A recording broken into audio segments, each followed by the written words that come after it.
Welcome back, everyone. This is Patrick Bracken with the Shauna Foundation, and I'm here with Clayton Allis. Am I pronouncing that last name correct? Yep, that's you Okay. got it.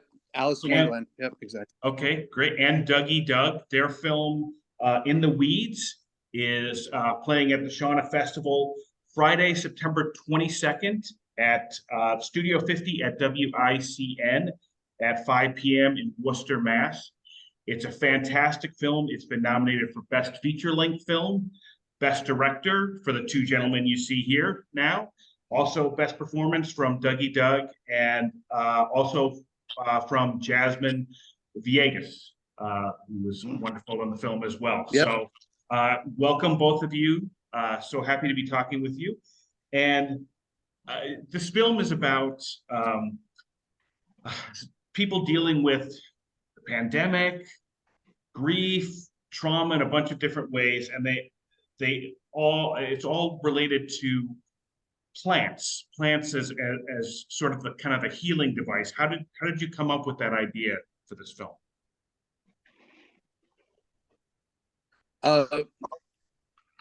Go ahead, Doug.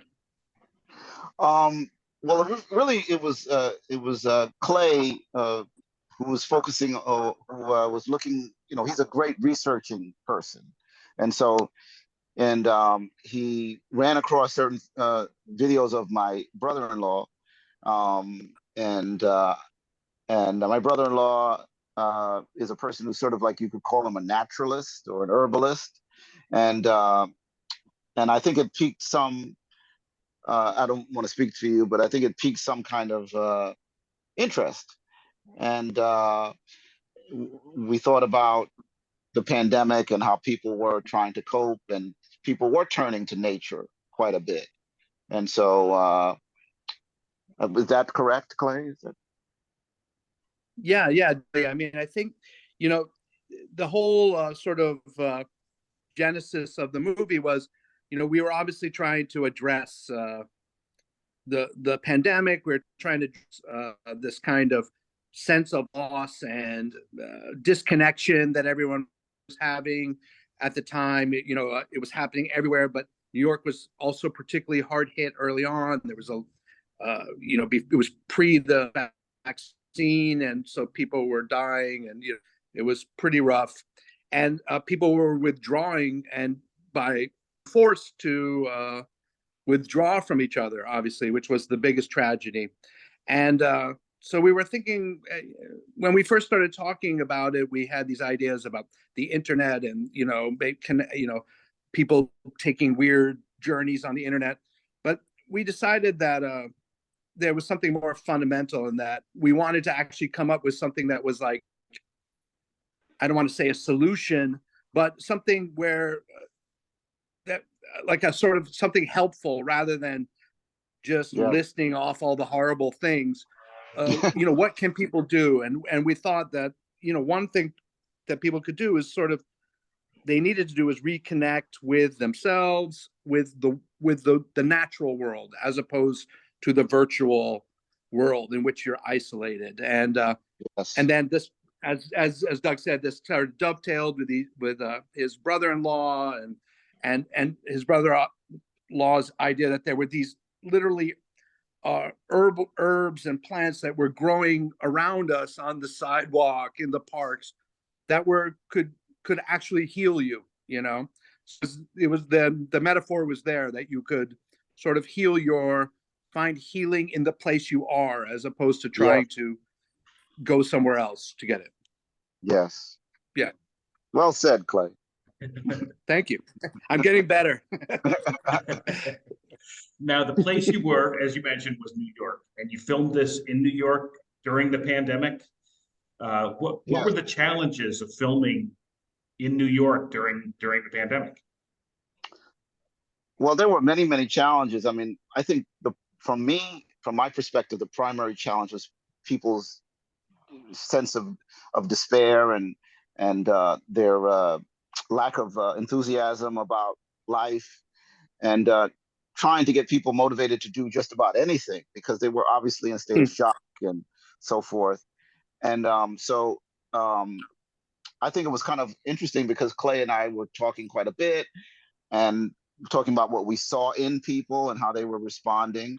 And so when we decided to do the movie, we realized that although there was this despondency, there was also this free time.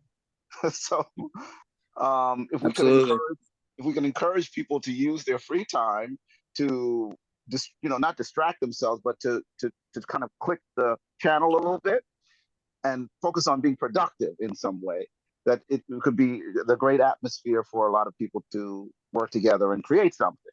So would you, Clay?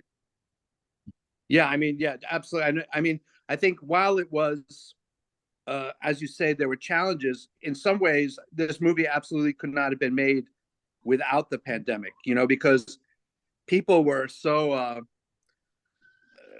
as Doug was saying, there was this despondency, but especially among the artists and the performers. I think particularly performers, because there was nowhere to perform. The was gone. Like when you pull the audience away, what does the performer do? And so there are all these, New York is filled with talent, actors, and we know some of them. We know, and so everyone was kind of really excited, and I don't want to say it was even better than willing. They really wanted to and got something out of, coming for a day and doing a scene and just feeling reconnected with themselves, with the art. And so we were able to get this great talent pool and this enthusiasm. And so in a way it worked for us. Mm-hmm. Yeah, that's great. And Doug, one of the reasons you've been nominated for Best Performance is you really get a sense of that despair and that isolation in your character. There's a scene that's both funny and tragic early in the movie with between your character and a food delivery person. I was just wondering, how did that scene come about? Well, that's Clay's genius. Like, Clay is a fantastic writer. And he sent that scene to me, and I just immediately, I was like, he's a sick man, let's do it. because it's something that would happen, but I can't imagine anybody writing about it, because it's a little embarrassing, like that you lose it like that. But given the context of his life and what was going on with him, right, it is tragic and funny at the same time. And so that's exactly why I thought, man, this is we're in the hot spot if we're going to start a movie off like this. I think that was that the first. That was definitely, if not the first scene we shot, it was the second scene we shot. And actually, I'll just shout out, that's my son who plays the delivery. Really?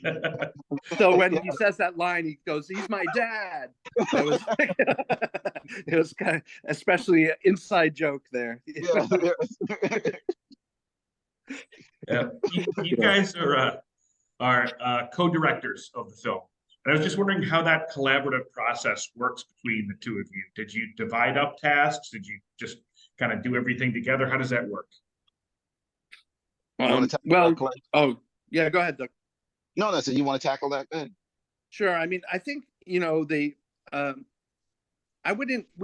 wasn't like some sort of clean division of tasks. I think both of us had a say in everything, and I don't think anything was going to happen in the movie that we both didn't give a thumbs up to. Let me put it that way. But I guess in the bigger, kind of more general way, I guess I sort of took on the more technical aspects of the film, the coverage, how we're going to cover the scene, what, visually. And then Doug, because of his experience, kind of handled performances, of course, his own performance, but when it wasn't on screen, he was, working with the actors and helping them, because he speaks that language better than I do.